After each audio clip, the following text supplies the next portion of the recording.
Sir మేము ఒక్కటే కోరుకుంటున్నాం సార్, ఏంటంటే ఆ రాష్ట్ర మిస్టేక్లని సరిచేసి మాకు మెయిన్స్ ఎగ్జామ్ కండక్ట్ చేయండి సార్. ఎందుకంటే 2017 తర్వాత వచ్చిన నోటిఫికేషన్, అదేవిధంగా ఇప్పుడు మెయిన్స్ రాస్తే ఖచ్చితంగా 100కి 100% న్యాయపరమైన చిక్కులు వస్తాయి సార్. అది కోర్టులో కేసు ఉండిపోతుంది, ఎన్ని సంవత్సరాలు అవుతుందో కూడా తెలియదు సార్. పొరపాటున రేపు ఎగ్జామ్ పెట్టినా సరే ఎగ్జామ్ ఖచ్చితంగా రాసిన రద్దు అయిపోతుందనే విషయం ప్రతి ఒక్కరి గుండెల్లో నాలుతుంది సార్. రేపు ఎగ్జామ్ రాసి ఇంటికి ఏ ముఖంతో వెళ్ళాలో కూడా సార్ మీరే చెప్పండి సార్. ఒకసారి 2017 తర్వాత వచ్చిన నోటిఫికేషన్ అయినా సరే అది కూడా సరిగ్గా లేకుండా ప్రభుత్వం బాధ్యత వహించకుండా ఈ రోజు రేపు మెయిన్స్ పరీక్ష ఉండగా ఈ రోజు ఎంత వేల మంది నిరుద్యోగులు రోడ్డు మీద ఉంటున్నారంటే అది తప్పేనే అర్థం సార్. మన రాష్ట్రం మొత్తం అర్థం చేసుకుంటుంది సార్. ఎంతో మంది మేధావర్గం కూడా ఖండిస్తున్నారు సార్. అయినా సరే మన ప్రభుత్వం అనుకొని మేము కంకణం కట్టుకుని గెలిపించుకున్న మా ప్రభుత్వం మా వైపు లేకుంటే ఆ బాధ మాకు ఎంతగా ఉంటుందో ఒకసారి ఆలోచించండి సార్. మేము కోరేది ఒక్కటే, మేము ఎగ్జామ్ పెట్టకూడదని చెప్పట్లేదు సార్. రాష్ట్ర విధానాన్ని సరిచేసి మాకు మెయిన్స్ కండక్ట్ చేయండి సార్. ఎందుకంటే జీవో నెంబర్ 77 ప్రకారం చూసుకుంటే, సుప్రీంకోర్టు గైడ్ లైన్స్ ప్రకారం చూసుకుంటే వన్స్ నోటిఫికేషన్ వచ్చాక రాష్ట్రంలో మిస్టేక్లు ఏమైనా చేస్తే మెయిన్స్ ఎగ్జామ్ తర్వాత అది ఖచ్చితంగా రద్దు అయిపోతుంది సార్.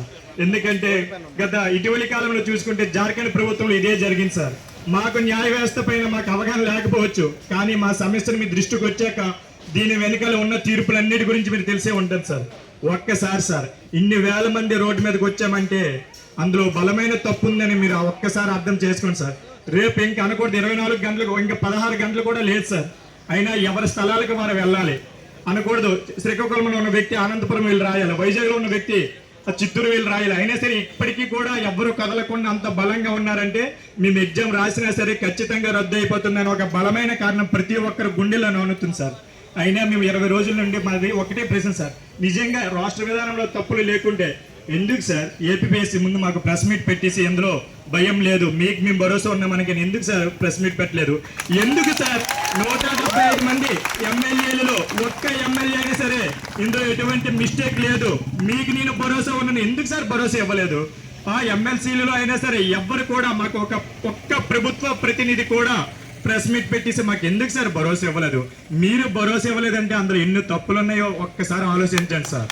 సార్ అందరి ఈ 92,250 మంది యొక్క ఆవేదన ఏంటంటే మేము కలిసి కొట్టుగా ఎన్నుకున్న ప్రభుత్వం కూడా మా వెనకాల లేదంటే ఇంకెవరు ఉన్నారు సార్? ఒక్కసారి ఆలోచించండి సార్. మేమందరం పని పట్టుకొని గత ప్రభుత్వం మాకు ఎంత నిర్లక్ష్యం చేసిందో కూడా మాకు తెలుసు సార్. ఆ నిర్లక్ష్యం ఇంకొకసారి చేయకూడదనే సార్ మిమ్మల్ని మేము వెన్నుకున్నాం సార్. సార్ కొద్ది నిమిషాలలో నారా లోకేష్ గారు అయినా సరే, మా యువనేత పవన్ కళ్యాణ్ గారు అయినా సరే, ఇక్కడ అందుబాటులో ఉన్న ఏ అధినేత అయినా సరే మాకు మీరు భరోసా కల్పిస్తారని, అదేవిధంగా రాష్ట్ర విధానంలో మిస్టేక్స్ సరిచేసి ఎగ్జామ్ ని కండక్ట్ చేస్తామని మీరు వెంటనే వెబ్ నోట్ విడుదల చేయాలని ఈ 92,000 మంది 92,250 మంది తరఫున నేను మీకు చేతులెత్తి నమస్కారం.